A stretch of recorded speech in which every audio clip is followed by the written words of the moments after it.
श्रीराम कृष्ण हरी. नमस्कार मंडळी. आज आपण संत तुकाराम महाराजांचा एक अतिशय सुंदर आणि भगवंताला आपल्या मनातील भक्ती, प्रेम आणि विश्वास अर्पण करण्याचा संदेश देणारा अभंग समजून घेणार आहोत. या अभंगामध्ये महाराज अत्यंत नम्रतेने सांगतात की मला सुंदर शब्द बोलता येत नसतील, माझ्या वाणीमध्ये गोडवा नसेल, तरी माझ्या मनामध्ये विठ्ठलाविषयी असलेली भक्ती आणि प्रेम मात्र खरे आहे.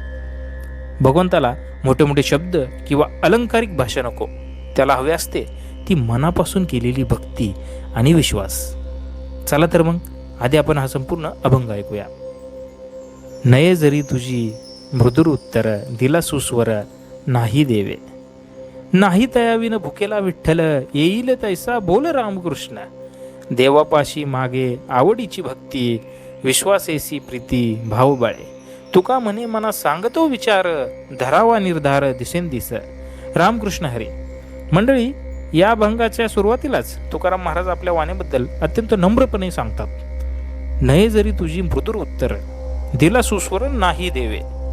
याचा भाव असा आहे की मला कदाचित सुंदर आणि गोड शब्द बोलता येत नसतील, माझ्या आवाजामध्येही एखाद्या गायकासारखा गोडवा नसेल, पण म्हणून माझी भक्ती कमी होत नाही. मंडळी, ही गोष्ट आपल्यासाठी खूप सुंदर आहे. भगवंताची भक्ती करण्यासाठी आपल्याला मोठे मोठे श्लोक पाठ असण्याची गरज नाही, सुंदर आवाज असण्याची गरज नाही, आपण विद्वान असण्याचीही गरज नाही. मनापासून घेतलेलं भगवंताचं एक नामही त्याच्यासाठी महत्त्वाचं आहे. यानंतर अभंगामध्ये ध्रुवपद येतं. नाही तयाविन भुकेला विठ्ठल, येईल तैसा बोल रामकृष्ण. म्हणजे विठ्ठलाला माझ्याशिवाय किंवा बाहेरच्या देखाव्याशिवाय काही नको, माझ्या मनातील प्रेम आणि भक्ती त्यासाठी महत्त्वाची आहे. म्हणून जसं जमेल तसं त्याचं नाम घ्या, रामकृष्ण हरी म्हणा.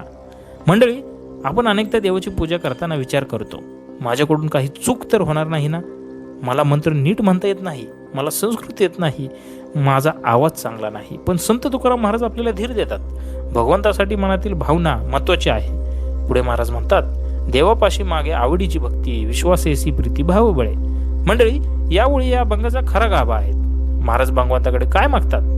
पैसा नाही, संपत्ती नाही, मोठेपणा नाही, मान सन्मान नाही. ते मागतात, देवा मला तुझी भक्ती आवडीने करता येऊ दे, आणि त्याचबरोबर भगवंतावर दृढ विश्वास आणि प्रेम मनामध्ये राहू दे. हीच खरी भक्तीची मागणी आहे.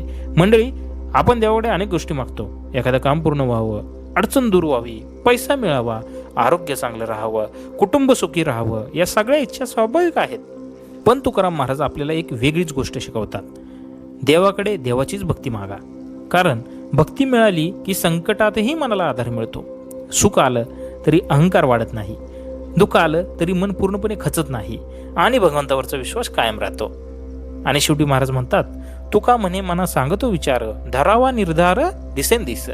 म्हणजे तुकाराम महाराज स्वतःच्या मनाला सांगतात, मनाला योग्य विचार समजावून सांग आणि दिवसेंदिवस भक्तीचा निर्धार अधिक मजबूत कर. मंडळी, भक्ती ही एका दिवसाची गोष्ट नाही.